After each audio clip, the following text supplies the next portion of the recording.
Hello everyone, welcome to this fully intuitive tutorial on F2L. In this video, we'll be covering how to do F2L and why use F2L. To start off, let's talk about F2L. F2L stands for first two layers, as in you are solving the first two layers at a time. F2L is a part of a method of solving called CFOP. CFOP is used by many professional cubers around the world, including Felix Zemdegs and Max Park. There are four parts to CFOP. The cross, F2L, which we're going to be learning in this video, OLL, which is orientation of the last layer, and PLL, which is permutation of the last layer. Now, as you should already be able to solve the cube, we are going to learn F2L because we want to increase our cubing times. So in this video, you're going to achieve amazing heights, but remember, in order to actually get good at F2L, you're going to need to practice a lot. And once you practice, you will be able to do it very fast. Without further ado, let's get into doing F2L.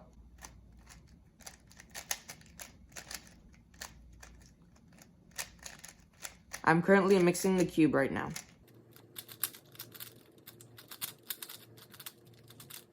Okay, now the cube is all mixed up. So to start off, you should already know how to do the cross, so let's do that quickly.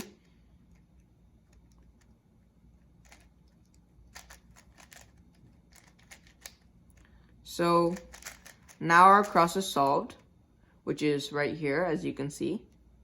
Now let's get to F2L.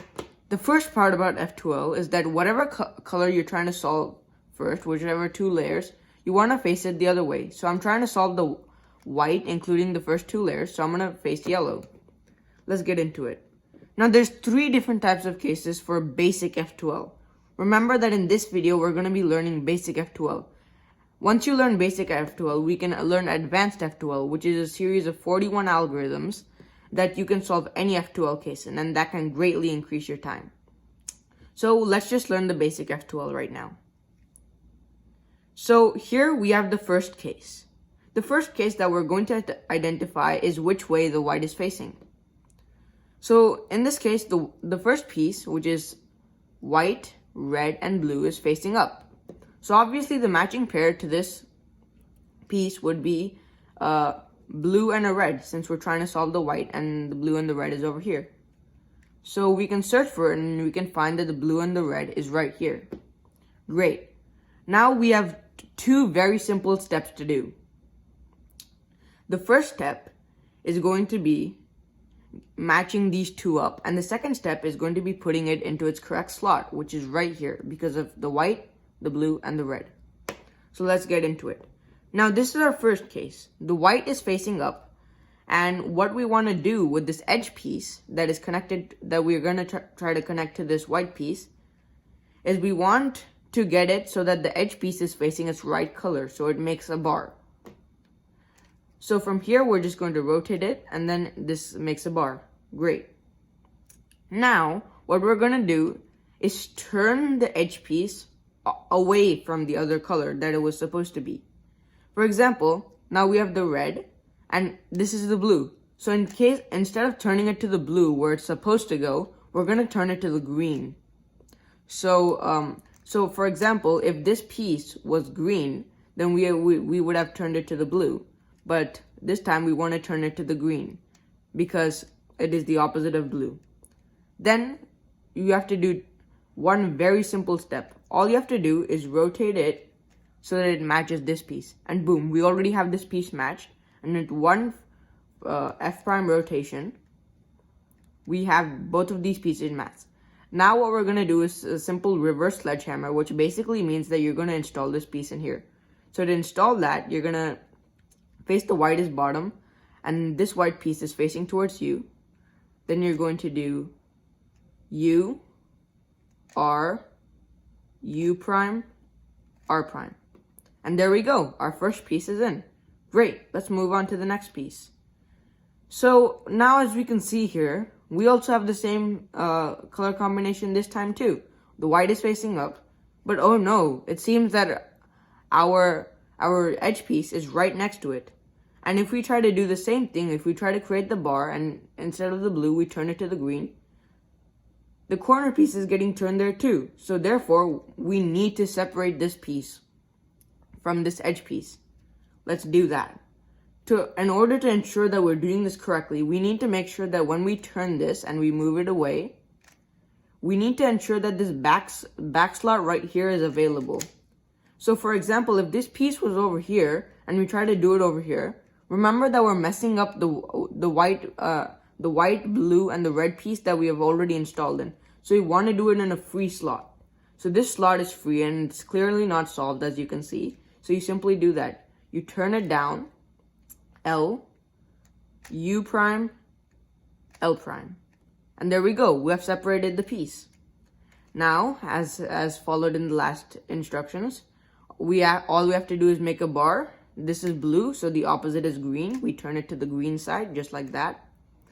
And now simple, we just connect the piece. That's it. Now we do a sledgehammer on the left side. So that's simply L prime, U, and L prime. L. And done. We have installed the next piece. So as you can see, we have the same piece over here, and this is already separate. So we can just do the same over there, and that's already installed. Great. And now we see a different case. What if the white is not facing up? So we have the red, green, and the white.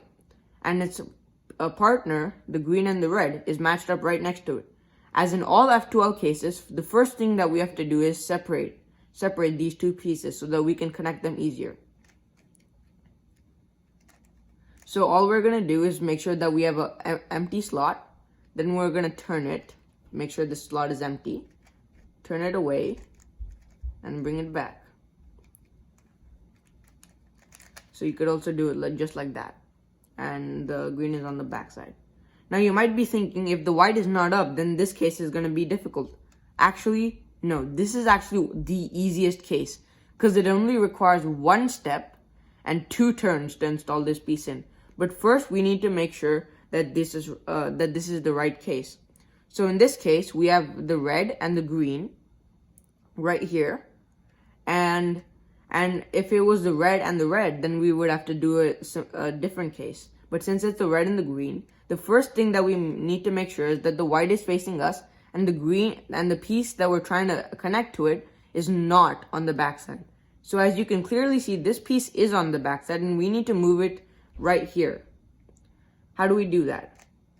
The same as separating the piece. We make sure that this slot is free back here. Then we turn it down. Slot is free. Turn it to the left. Bring it up. And there we go. The white is facing us and the green is on this side. Now from here, it only takes one step to install it into here. First, we need to make sure that the corner piece is adjacent to the part where it's going to go in, which is right here. So the white, red, and the green, and the white and the red and the green. So it's right here. So if we install it, it fits. Great. Now, one step. And F prime, like that. And that's it. We have connected it. And then, if we do just a U prime, it's already connected. And then if we just turn it back, it's already there. Now, as I mentioned before, this was the easiest case, and it was. It only took one step. But there is a third case, and that is going to be slightly bit more difficult. So I'm going to break up one of the pieces to show you the third case. So this is the third case. So you have the white facing you, and not on the top, and you have the other side.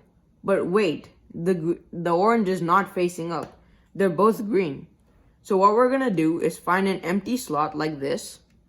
Then we're going to make sure that so that the white is not facing you, but it's facing to the right over there. And then we're going to turn it down so that this slot is empty. We have to make sure this slot is empty. And then we have to just turn it down like that. Bring it over here. And bring it back up. And there we go. The piece is connected. And we simply do a sledgehammer to install that in. And there we go. That is all 3 cases of the basic F2L. Then you can continue to solve this cube using OLL algorithms and PLL algorithms. So, as we can see now, that all of these layers are solved. Now, this may look difficult, but after a lot of practice, you'll get very efficient at it, and actually it increases your efficiency by around 50%. Then, you can continue on to advance your CFOP capabilities by memorizing the algorithms on the top and the PLL algorithms. So as you can see here, the entire 2 layers is solved, and we can proceed on to solve the cube. But that's it for today, folks. This is F2L, and it's one of the fastest ways to solve the cube. Thanks for watching.